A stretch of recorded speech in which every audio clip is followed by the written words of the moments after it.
Friday evening 2 days before நான் சாம்பார் சாப்பாடு பண்ணியிருந்தேன். அவ்வளோ சூப்பரா வந்துச்சு. நான் எது நல்லா செஞ்சாலும் எங்க வீட்டுக்கு கண்டிப்பா மறுபடியும் செஞ்சு குடுத்துருவேன்.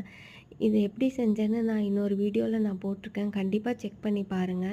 இப்போ இது வந்து நல்லா எல்லா காயும் போட்டுட்டு தண்ணியெல்லாம் ஊத்தி மூடி போட்டு க்ளோஸ் பண்ணிட்டேன்.